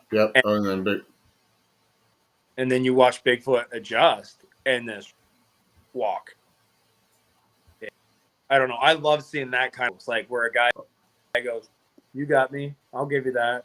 But watch this. Check out this next trick. Yeah. And showed Bigfoot's IQ and his versatility on the table. That was, I don't know. I love that, like transition top roll to hook press. So shout out Foot and James Clark. And did you see the photo that Jennifer took? I saw a lot of them. Which one are you referring to? That was very. So Bigfoot's got the ring, walking back to where he was sitting, and then just as Bigfoot's walking, smiling, showing the ring off, you just see James in the background being like, No, I didn't see that one. I missed. I gotta go back and look at them. I love Jen. Is the goat with photography when it comes to arm wrestling. She captures some of the best moments in the sport. Right. I love like there were so many different emotions. Like everyone's like Yeah, happy, and then you see James, and it wasn't a mean finger. It was like, "Fuck you, dude. Good job." You know what I mean? no, So that was really impressive. Who was the next one? Ben versus Miguel. I thought, I don't know, dude. Like it looked like Ben had something in that first round, but then it looked like Ben was like in a position where he said, "I'm gonna wait gas," and then Miguel was surged. And I don't think, he thought that was coming. You know what I mean? You ever have a guy in a good position? You're like, oh, all day, I'll just wait, and then this rip you open. You're like, fuck. Yep. Well, that's. Yep. I think that Miguel out arm wrestled him. You know, for power wise, I think Ben showed what kind of power he's got available. I mean, he was a bigger guy, came down in weight. But Miguel's just like he's another level, you know, of arm wrestling. You know, table IQ. He knew exactly where to hit, and just repeatedly hitting the same spot over and over again until it just caved way. Like, oh, dude, that was a real battle. I enjoyed it. Again, most of these. Shout out to Steve. Really, like that card. Too bad we couldn't have made it. But I think with some video editing and just going through the live, we could redo that and just edit it, make them their own super matches. Well, like what Thomas is doing. Yeah. I'm excited for people. So Roger versus Michael Hawks. Well, that you know, Roger showed some intense arm wrestling. I was rooting for Hawks to kind of come out because I've seen Hawks leveling up a lot, but Roger displayed a lot of grit. Let's just say that. Well, I was hanging out with Raj that night, and I was like, "Hey, man, you know, like, be honest. What do you think?" And he was like, "I think I don't want to sound cocky." He goes, "We'll see." And I'm like, "Okay." And we started partying, and dude, that everyone knows about Roger Learn. Roger Learn didn't go to bed till 3:30 a.m. for the super match, and he was up at 7:30. Wow. Yeah, dude, we bullshitted and fucking had a great time all fucking morning. And then we all looked at each other. We got a super match. Or today, we probably should get some rest. So Roger was coming in on like 3 hours of sleep, maybe. And wow. That's okay. Ox, but that's just think about how much of a savage Roger is. Well, I mean, Roger's not for nothing. Well, a couple of years ago, I think it was like 2-3 years ago, he broke his left arm. Yeah, that fucker. Yep. Nice draw for it. And he was concerned. I remember him being concerned about, you know, it being able to get to that level that he was at when he had broken his arm. And I think he's there, if not surpassed it. Oh, I bet. I can tell you from the last time we did after poll, but after polling, tournament polling is different. The way he felt after polling this time compared to polling him at Arm Wars 2, he feels way better. Like he's way more connected. The fluidity and just the cup and the containment alone. Containment really matters. It's just hand control, especially in the center. You can really fuck a guy. Yeah. But again, so Bigfoot's match and Rogers and Hawks match was kind of the same scenario. Cool, you remember that they both hit. Michael Hawks gets Roger probably 2 inches away from the pin pad. Roger catches, shakes his head no, brings him to center, and then looks at the crowd and like nods. But then Mike catches it, and you're like, "Oh no!" Like here we go. And then you watch Mike drive, and it moves a little, but then they're kind of stuck in the middle, and I'm like, "Here we go." Curse, I love Chuck, but he should have not called that elbow foul because that was a badass match. I would have loved to see who would have hit in that situation. That could have been a completely different outcome of the match. And what would have happened right there? No, I think that Hawks, even though he's he took the loss. He did show what he's capable of. I think that's definitely was a good showing from Hawks. It's just Rogers came in more prepared, a little more fire in his belly for it too. Yeah, well, I felt bad for Hawks, dude. Like nothing was going his way. Roger put some bad karma on the jersey before the match. We won't go into it. And then Michael, it never happened. We won't talk about that. Like we don't talk about Bruno. We don't talk about that. Yeah. And then Michael's coming down the stairs, and I'm trying to find the song. And Mike was one of the few guys where I didn't get him to send me any information on Facebook or song. So I was like, he looks like a Godsmack guy. I'll play a Godsmack song. And he's sitting there at the top of the stage. He's like, fucking song. And I'm like, oh, no. Like, you don't want to be in that mindset. No, it definitely derails him a little bit. I didn't know that. Yeah, so bad. I was like, damn. Like, there's James, a couple other guys. You threw him off his game. Now we have to rerun that match now and get his song. You know what? I was talking to Steve. Maybe me and Michael Hawks will see. He was supposed to pull the tournament, and he didn't pull. So I'm pretty sad about. It sucks to lose, but I don't know. Yeah, Michael Hawks is listening, dude. If you want to get flash pinned 3 times worse than Roger did, call me. Oh snap! There it goes. I'm just here to fucking flash you, like a good stripper. So Michael Hawks and Roger, what a outstanding showing of Roger. We're missing one for the best super match, last super match, but I don't want to. Who are we missing? There's one more. I gotta look. I'm looking at the list right now. I just don't want to forget anyone. And none of the matches were forgettable. No, none of them were. None of the matches were forgettable. I know. Alexander and Wade Roberts. Dude, that was a crazy match too. And I told Wade, I'm like, we know you're a catcher. He's a hitter. I'm like, you really gotta catch that shit as close as you can to center and really set your shoulder without using your bicep. You know what I mean? To push the palm, because you don't the hit. But if you can just frame him at the go, where he'll almost knock himself out of position with his hit, I'm like, you'll be all set. But Alexander had that first hit really quick and really got him down. But Wade in the break arm position all the way out here sat there and fought. And not a lot of guys will do that. I won't fucking do that. Like, I got better shit to do than break my arm. So just the heart of both of those guys. And they could both pull in a break arm position. Yep. I didn't know that. And I think that's stupid. No one should be good at that position. No one should be good at that one. But listen, I remember going like this the entire, because I'm sitting there, I'm managing the live stream, making sure the live stream, because I couldn't get all the results of the matches because I was more focused on making sure it looked good. But I'm sitting there looking at this. I'm like, am I going to be witnessing firsthand, a double snap? Because that's what I thought was going to happen. Yeah, no matter how it was with Alexander and Wade, whoever was winning, it didn't look like, you know what I mean? You're like, oh, this is gross. It was definitely an ugly. It was not a pretty match. It was not something. They did not look at the most pretty match. Both those guys, it was badass.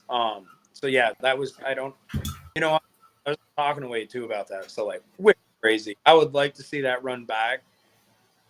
I think with a few adjustments, I think Wade beats him. Actually, to improve that is after in the tournament, Wade beat Alexander, and then Wade changed it. Maybe Alexander smoked too, but anyways, crazy. But then, how does Steve keep doing? Is it Bill Sinks that's got the magic? It is. He is. They call him the Marathon Man for a reason, right? They call him Marathon Man for a reason. I mean, he earned his name. If he wasn't given that nickname prior to this weekend, he definitely earned it this weekend. Dude, like, everyone said, listen to me, I love this because I'm a Vermont boy. Everyone said when Miguel pulled that there's no fucking way Bill Sinks beats Miguel. What happened at King of the Table was a fluke. It'll never happen again. And I told Steve, I didn't even know Steve that well. Watch this. I'm like, this Vermont guy is going to clean house with your boy 3-0. It's like, no fucking way Bill Singh 3-0's Miguel. And when he did that to Miguel, and that was a war, by the way. If anyone hasn't watched that, they go back and watch Miguel versus Bill Singh. That is a free on YouTube. That's one of the most awesome arm wrestling matches to watch. And Most incredible display of endurance, incredible display. And I gotta say, I think Bill's gotten better about his elbow fouls. When I first started seeing him, he would always be floating and floating and floating. But this time he wasn't as bad as I've seen him in the previous competitions. Mm-hmm. As a top roller, and Bill is old school top roll is your elbow floats because you hold and your elbow stable. You can't apply side pressure top by hooker. So it's a real finesse. It's a real style, real art. Bill roller. You're cutting in and out again. Fuck. Yeah. Yeah, better now. All right. Sorry about that. This is getting too hyped. Too much power for the phone. Yeah, but then so let's go right to it. Vlad versus Bill Singh. 2-0. Bill Singh has to pull off a miracle, and nobody thinks he can do it. Did you think Bill was going to? That's what I want to ask. Watching it, I gotta say, Bill. I've seen Bill compete, so if anybody could do it, I knew Bill was capable. But doesn't change the shock and awe that I experienced from witnessing it firsthand. It was definitely a jaw-dropping show, and it's like I hope somebody caught a picture of me because I'm sitting here like this, like throughout the entire match. I'm just like my eyes were bug-eyed, jaw was on the floor. You need a spatula to scoop my face off the floor. Like it was a jaw dropper match. Yeah, it was. Again, that was beautiful arm wrestling through and through. Vlad was in some crazy position, fought to the end, like break arm position, hand outside his shoulder, and stayed there. And guess what? Vlad, know what happens? How's it going? That's what Vlad does to everybody. Everybody. No, I know. I was in Montana with him, and he beat two people with the same arm in two separate super matches in that same exact fashion. Like, night, dude. In the same night. In the same freaking night. So, like, this dude is no joke. So, for his hand wrist to be taken like that. Oh, dude. It was, and shout out to Vlad, shout out to Bill. But who do you give to Bill? Like, who's next for Bill? Next? I don't know. It's time versus West, I think. Like, we might have to go south. We have to go to somebody down in, like from Virginia or something. Bring up somebody from Virginia. Ooh, Bo. 198. Bo Horner. Who was that? Bo Horner. Bo Horner. I was thinking like a Paul Talbot, but Paul's better left than he is right. I want to start with Bo, and then we'll work our way up. Yep. Yeah. Dude, I want to jump to the deep end. It's not a fresh chicken. I want to see like Craig Toulier versus Bill Singh. Well, that would be now we're talking some serious, like, that's a serious match right there. Right, and I think it could go either way because if Bill takes the hand. How about, all right, you want to go to the deep end? Go to the deep end, jump in. Right before Craig. Let's do one step before Craig. John Terrian. Can John Terrian make 198? Yeah. Can he? Yeah. Ooh, I'd like to see that. That's a match right there. I think that is a match. That's that stepping because we just saw it, right? Yeah. We saw what happened to John versus. By the way, I called that. Not that I hate John, but like I respect the OGs. And if you don't, go fuck yourself. That's my standpoint. Yeah, no. I think that's the stepping stone that we're looking for. We need to see him versus John Terrian and then go from there. Oh, dude. And Bill have no problem beating a Canadian. I mean, actually, I'm more Canadian. Either way, we're all, so just say, Steve, let's do it. John is Bill Sinks. And guess what? That's what I'm going to say. Bill Sinks wins. Oh boy. Bill Sinks got face, dude. I don't know what deal he made with Jesus. Now, okay. Buddha, Here's my question for Gandhi. you. I got a question for you about Bill Sinks because of how he is with his elbow. And you have experience, I think you do. You've pulled on a Mac table before. I haven't, but I would like to. You haven't? Oh man, you're familiar with the Mac table though, right? I've watched all the videos. I watch the matches. I really like the open. Like, I think that this makes people. I think that table is tailor made for pullers like Bill Sinks. Because that elbow bobble, that foul, he lifts his elbow just like about that much, and that half inch there's no foul called. So I think that I kind of want to see him on a Mac table. I want to see him in a Mac event. I feel like that would be an amazing match. Anybody at 198.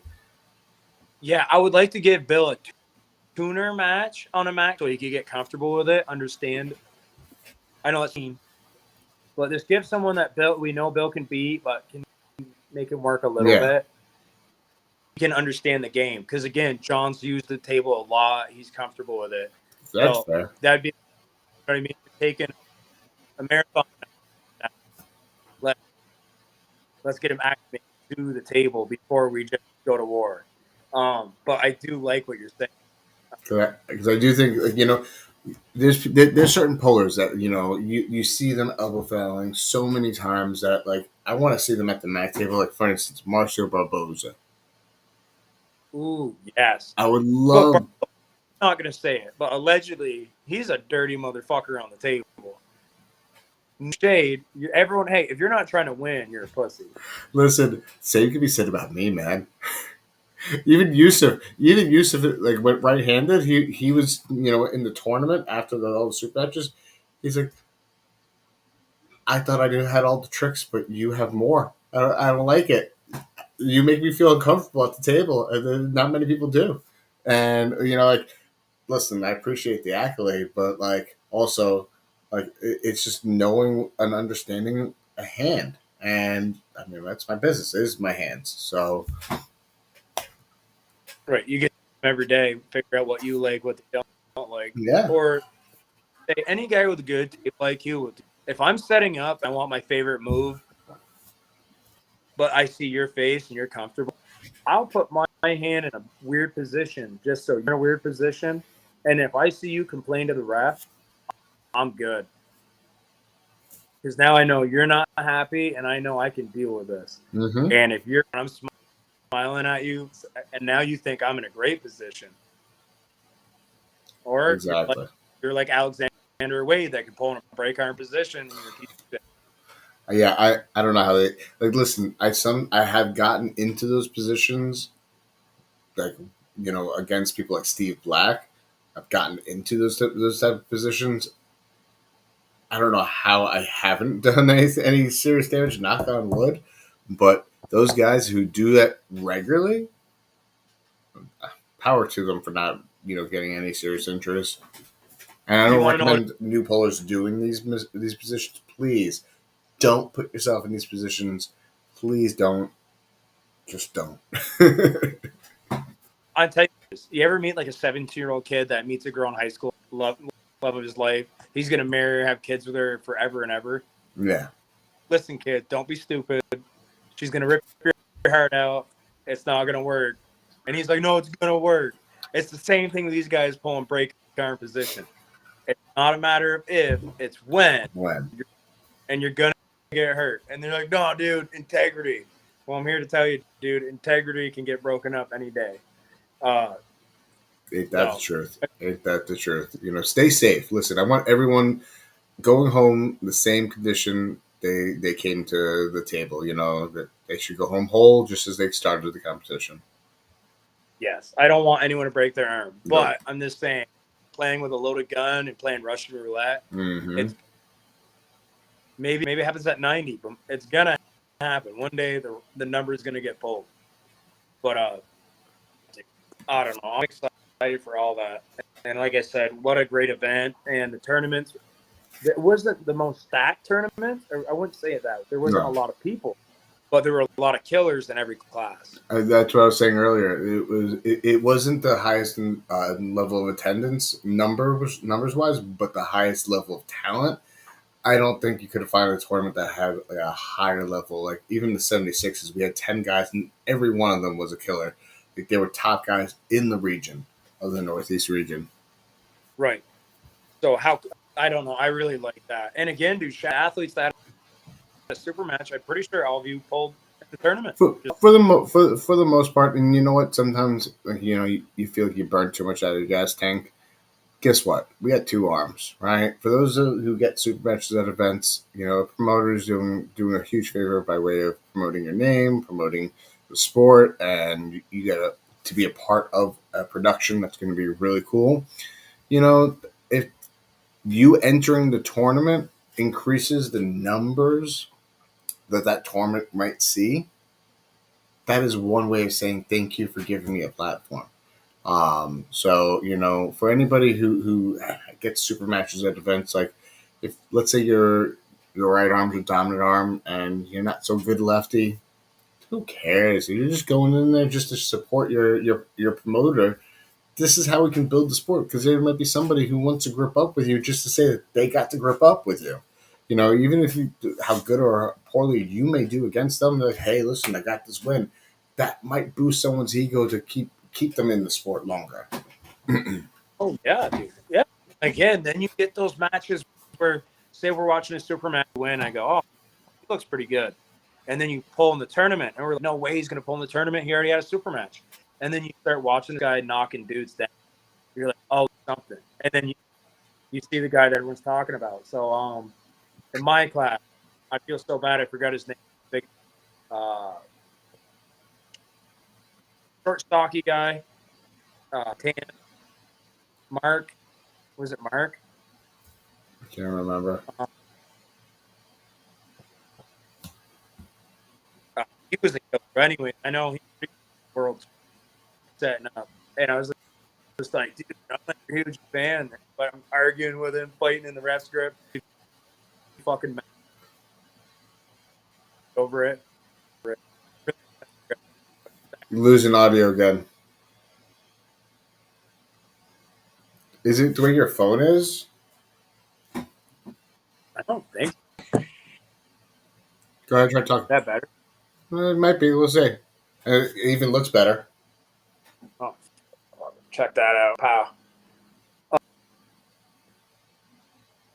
Yeah, that's all I got to say about the event. Again, Yeah. and Dramatic Hall was so awesome. Best venue. I don't know if you ever been to New York Underground Championship. No. Oh, Frank Hurst. Frank Hurst is who you're talking about. Frank Hurst. Did someone comment? Yeah, Eric Fist did. Speaking of which, Eric Fist is a monster. Not somebody to take lightly ever. That's somebody who I will be chasing after. I want to see how I do against you. A little more rested up, a little more prepared, because this ended a 5-week event of arm wrestling right-handed, Keystones, Chicago, my own tournament, and then a whole slew of arm wrestling. But Eric, listen, man, I'm coming for you. One of these days, I'll be across the table for you, and you won't have as tired of a version of me as you met this last weekend. I owe it to you to be well rested for you. So what I'm gathering is that Eric beat you? Yeah, he beat me. I was able to stop him. Listen, everyone told me, don't go on a hook with Eric. Don't go on a hook with Eric. And I jumped in. What did I do? That challenge accepted. Jumped into a hook with him. and he was just that much more efficient, that much stronger. You know, in the hook, and I mean, his hook is next level. I mean, stupid powerful. Oh, when he that's real connection right Oh there. yeah, Beats big boys oh up here yeah. in Vermont. I'm doubt it. I'll send you a photo. I don't doubt it. You know, gripping up with him, I felt some real power with that dude. Some real power. The only losses I took at the tournament, which I'm not, you know, there's no shame in that in me saying it, was Sam Mitchell and Eric Fisk. You know, right-handed. Sam Mitchell beat me with his press, and Eric, you know, beat me with his hook. And you know, I am definitely both of whom I have the highest respect for, and I owe it to both of them to be fresher next time I meet up with them across the table. Yeah, you do. Especially those guys are killers. You know what I mean? Yeah. So people don't know who these guys are. Go or ask anybody in New England about these two guys he's talking about. They're really good dudes. You're talking about guys that pull up weight classes and win those weight classes. Anytime a guy goes in a pro class, pulls his class and wins, and weight class and wins, that's a Another weight fast. class and wins. Sometimes they pull 2-3 weight classes above theirs and they win all three of them. I've seen Sam pull 220 and win, and I was Oh. like, "You're a piece of shit." And I told him that. I was like, "You're a piece of shit, and you need to go home." Some guy went to that tournament, told his wife, "If I win," and she's like, "Yep."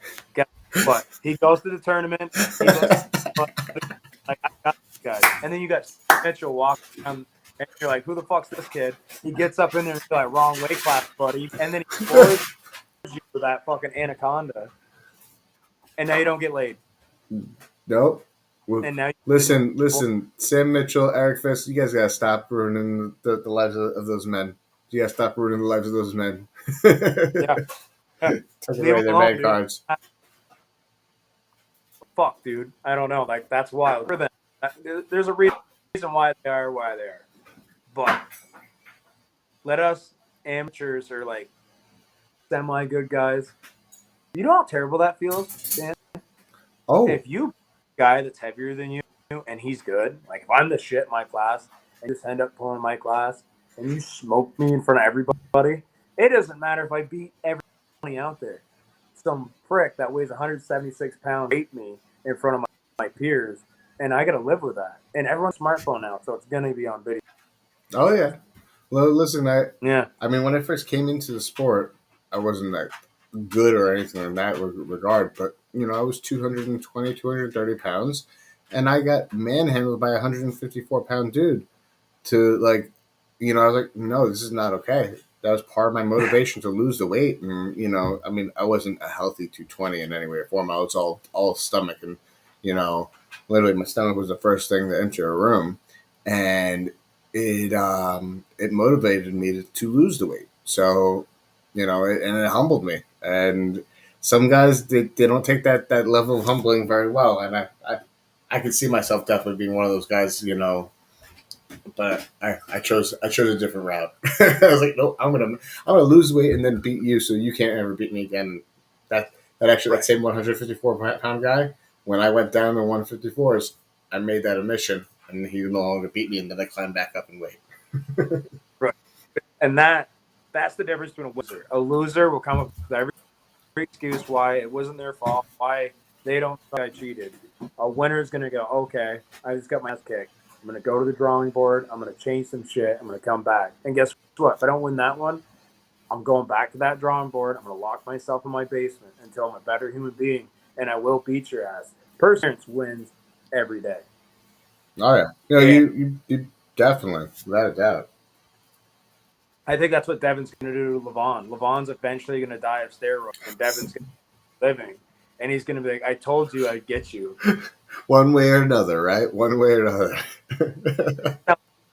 I love Levon. I love all those guys. They're very strong. But So I know, like, in the back of his mind, he's like, "You're not gonna peak forever." That's like just like Dennis. Devin's like, "You're not gonna peak forever. I know what you're doing. I just gotta wait." are you going to be hitting up the Neil tournament coming up this weekend? I might go hit that up 4th of July, and they said that there's winner to dress like red, white, and blue, or like who's the most patriotic guy. So I'm gonna paint cubes in the American flag. Like, so if anybody beats me and I do that, fuck Yusuf, Aiden LeMay. Like, It's you know how much rigged. it It's costs? rigged. If you don't win after that, it's rigged. You're talking about like I gotta put 5 hours into dyeing my pubes for this event. Like I'm taking time out of my life to win something no one's gonna care about. I better win. Well, are you what are you doing the 19th of July? It's the 19th. What's going on there? There's two events that are happening. One is in Jersey, one up in Rochester, which is probably easier for you to get to, the Rochester one. But the Jersey one's Battle at Betty's. You familiar with the song Bamalam? Oh, dude. Yeah. Kitty bar. For what? Yes. Listen, I've been begging for somebody to do that forever. My girlfriend room. I think I don't give a shit what anyone says. I can give you a prime example. Sex sells. Sydney Sweeney in the TV show Euphoria shows her titties. All of a sudden, she's in every blockbuster movie. Not one. All of them. All of them. All of them. Not one. All of them. And you know what got her there? It wasn't her acting. Anyways, so you go to this event right here, sex sells. So I'm probably not gonna make it to that one because I'm in love with my girlfriend and she's so good. And she's staring you down. I can see you fearfully staring up at her. Well, this one might be a little bit more up her alley and more provable. It's over at JJ Jackson's clubhouse. They are going to be doing Major Arm Wrestling Championship Challenger Series 2 up in Rochester, New York. That one is going to be, I think they're looking at between 20 to 30 super matches. I know that the Challenger Series 1, they had that record-breaking thing where they did 72 plus super matches in one day. Yeah. They're going to do a smaller number, but still going to be on one table this time, all in one day. I am going to be competing at this one. I'm taking on this guy. I can't pronounce his last name, but his first name is John Luke.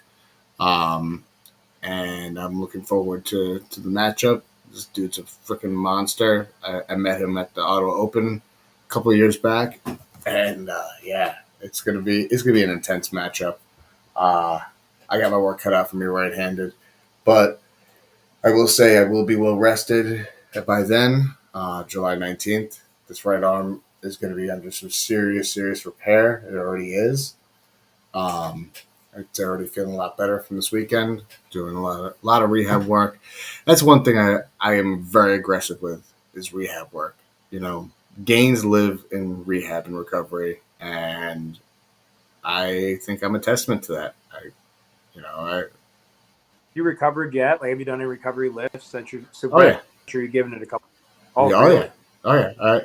Oh, I'm taking a couple days off, dude. Like you said, my back of my hand's swollen. My wrist is swollen from after pulling and shit. I've never been had a swollen.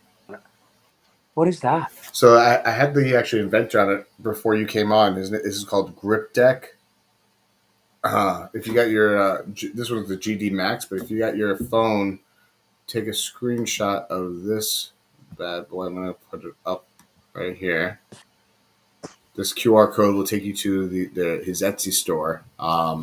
This thing, you can add different rubber bands to it, and you can use it in so many different capacities. You can focus on your top fingers, right? You can focus on your pinky. You can focus on your thumb. How much is It's got all, I think it's like $35, $40, 3D printed. And it's actually pretty damn good.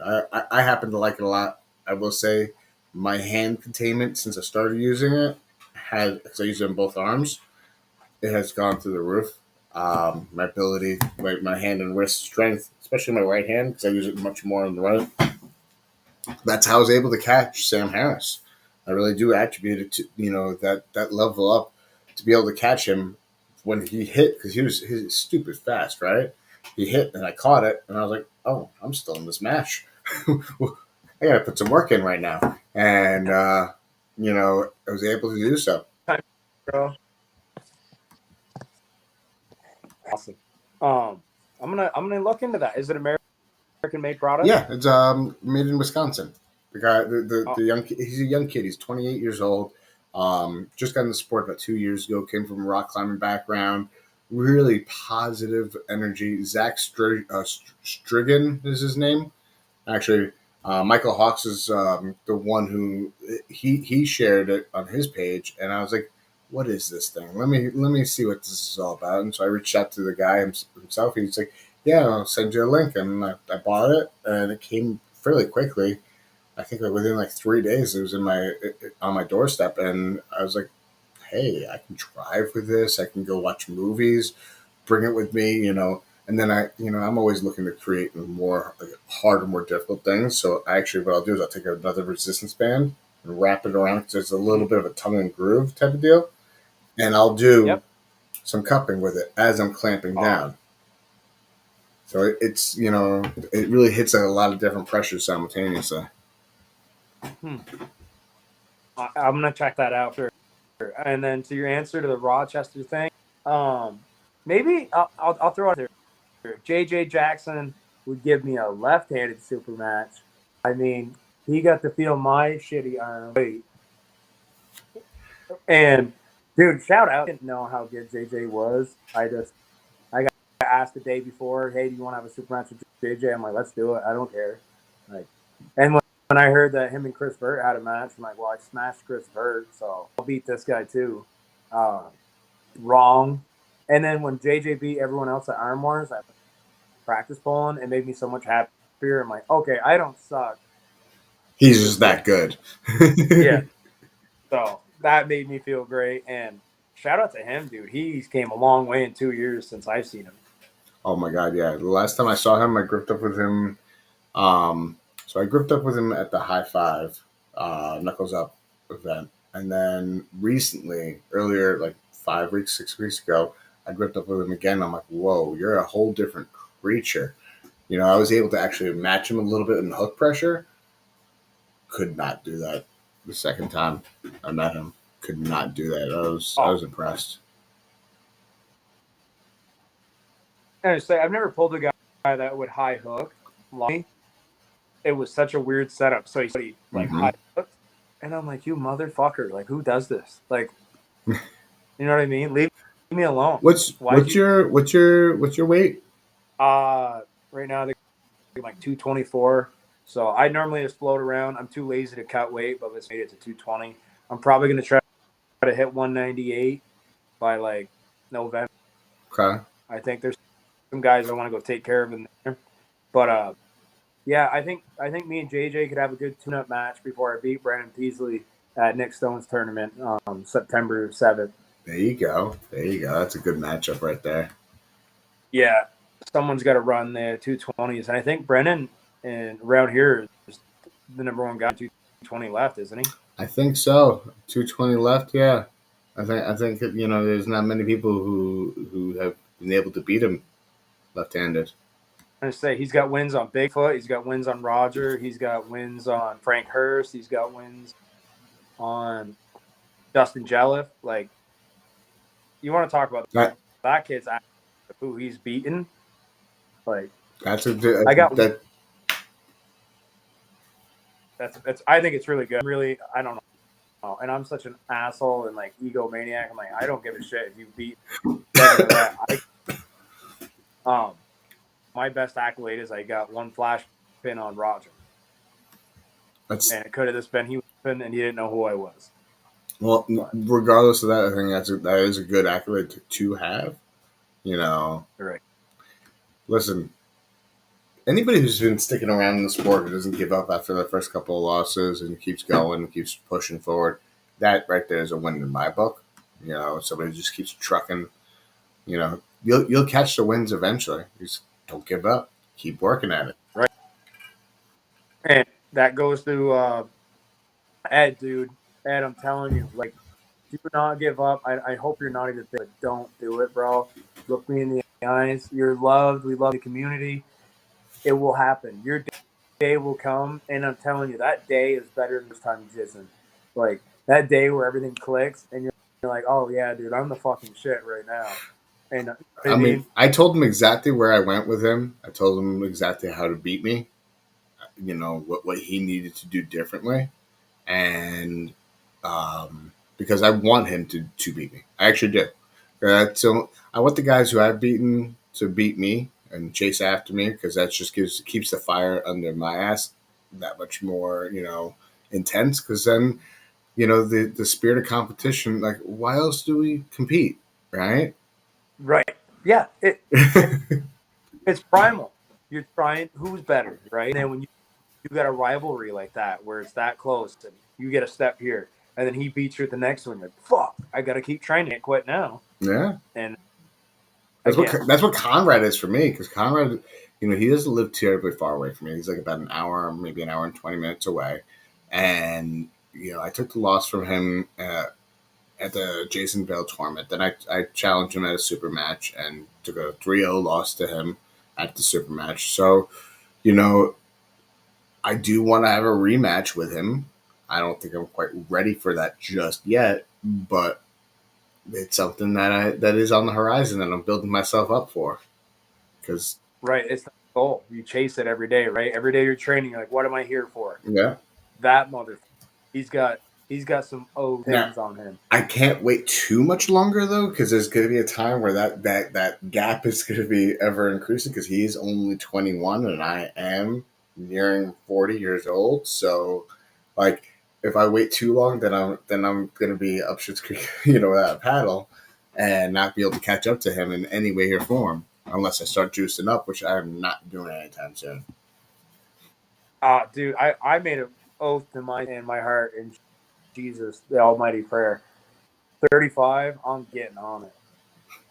Yeah, I said the same thing about turning 50. When I turn 50, I'm going to do it. I'm going to pull masters. By the time I'm 40, I get to pull masters, the lighter class and masters, as well as my weight class. And, one of the things that some people tell me is that they like being able to pull masters before they pull their own weight class because it's a nice warm up round type of deal. And so sometimes I do need a little bit of a warm up, a real time warm up, and then I can really put some work in. But we'll see. I got about another year or two of pulling General Open, so we'll see what happens from there. Yeah. And then the old fuckers are going down. That's what I heard. That's what Dan said. I can read lips, even though he didn't word it. Allegedly, I know. Taking all the old geezers down. Yeah. Hey, we're tired of paying Social Security, motherfuckers. I'm not here to kill you. I need a house. You know how expensive houses are right now? Dude, I'm not gonna drop names, but I talked to this guy. I'm like, hey, if you had one superpower, what would it be? And he was like, if I could like get the superpower to kill every old person in the United States, I would. And I'm like, that's your power? He's like, well, think about it. The economy, we're paying all this Social Security for these people. They're living in all these nice houses. So the real estate market's going crazy because no one can find houses. So houses are going through the roof. He's like, a bunch of people die. And I'm like, That's bro, most fucked people up. say That's fucked. I ain't gonna lie. That's fucked up. 46. I'm old. Eric Fist. He goes, I'm old. but yeah, most people want to be man. The guy I talked to was like, I want to kill every old person I know. So That's messed up. That yeah. no. But in my book, he's a hero speaking the truth. Like he Fair. said what so good on him. But oh man, again, shout out to you. Thanks for having me on the pod. Been wanting to get on here now. I'm happy to have you, man. You're always welcome. We do it every Tuesday around 8 o'clock. We try to run it between an hour to 2 hours long, and you're always welcome. All right, So you're welcome to come back. Yeah. No, I like to watch more because I talk too much shit. Yeah. I'll I'll start cashing checks that I'll have to cash, but like fucking 4 matches in one day, and I'm like, you suck. I can prove it. Well, before you do leave, I do want to share, while I got you on screen, this new development. Well, not new. It's been kind of talked about for the last couple of months. Team Arm Wrestling Federation. I don't know if you heard about it, but it's the guys from Canada, Table Monkeys, Jason Costantini and Mac, joining forces to create this almost like the NFL of arm wrestling, if you may, where there's different regions being represented by teams. We're starting off with 4 teams in the U.S., 4 teams in Canada. Long Island Raiders is going to be this region's team, starting off, over here in Long Island. As time goes on, as the sport grows and this concept grows and gets more investment into it, they can we will have more teams, regional teams type of deal. And so while this is the pilot one, we're trying to get more investment into it. So if you know anybody who wants to really watch the sport grow and invest into the growth of the sport, this right here is how you do it. You scan this QR code where it's a Kickstarter campaign. It breaks all the different tiers that are available of investment. There's lots of cool perks and benefits of being an investor and being a founding member. If you're going to become a part of this is the future of the sport, in my opinion. One of these days, we'll get Jason and Ian back on here. We'll talk a little bit more about it, answer some more questions. But people who are watching, please take a look at it. Send me your questions. I'll bring it to them. I'll bring them the questions because I'm going to be helping out with this in a lot of different capacities and helping promote it, because I think that this right here is kind of cool, because then you're like, hey, I can invest in my region, not just of one individual, but it's a whole team aspect where there's a lot of strategy involved. There's you have people from different neighborhoods in a region to represent your area type of deal. So I'm looking forward to it. It's a pretty cool concept. I'm happy to be one of the first to kind of help highlight it. No, I like that. I like that idea, dude. But I think the biggest thing's missing is someone like, again, East versus West doing a good job promoting and trying to get it bigger. But the ass themselves need to promote. You know what I mean? Think about it. The Whisperer, he's not like great by any means, but I bet you more people Whisperer than Jerry Cataract. Yeah. Right? You know what I mean? Yeah. So all about getting eyes on you. And again, I'm not saying let's not ruin the sport with TikTokers. That would make me puke.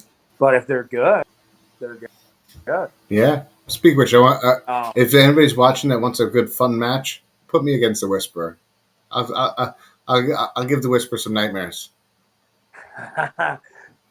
Dude, I have so many people that watch that, and he's like, motherfucker, like I want to pull him so bad.